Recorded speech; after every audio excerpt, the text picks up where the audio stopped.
દેવભૂમિ દ્વારકા જિલ્લાના 81 વિધાનસભામાં ફરજ બજાવતા અન્ય જિલ્લાના કર્મચારી સ્ટાફની ટ્રેનિંગ તેમજ પોસ્ટલ બેલેટ દ્વારા જામખંભાળિયાની SNDT સ્કૂલ ખાતે મતદાન પ્રક્રિયા હાથ ધરવામાં આવી હતી।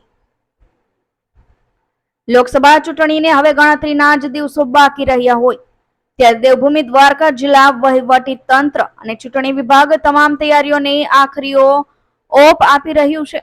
ત્યારે અન્ય જિલ્લાના કર્મચારી સ્ટાફ ચૂંટણી કાર્યવાહીમાં રોકાયેલા પોલિંગ સ્ટાફની ટ્રેનિંગ યોજવામાં આવી હતી।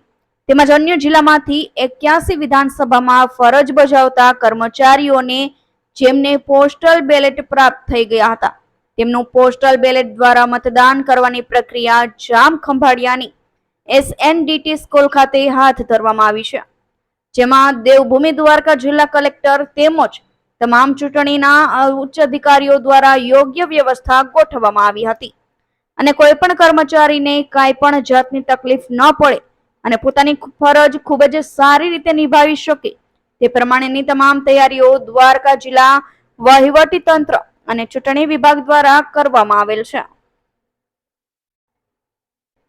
રાશિ ગઢવીનો report, Gujarat national TV news, Devbhumi Dwarka.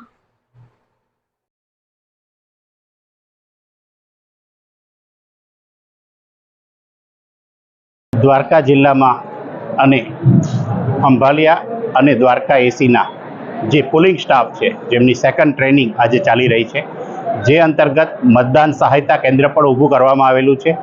જે લોકોને પોસ્ટલ બેલેટથી મતદાન કરવાનું છે એટલે કે દ્વારકા જિલ્લાના કે જામનગર જિલ્લાના નહીં પણ અન્ય જિલ્લાના છે અને જેમણે પોસ્ટલ બેલેટ અહીંયા મળી ગયા છે તેમની તાલીમ પૂરી થયા બાદ સહાયતા કેન્દ્રમાં એમના પોસ્ટલ બેલેટ માટેની પણ વ્યવસ્થા કરેલી છે।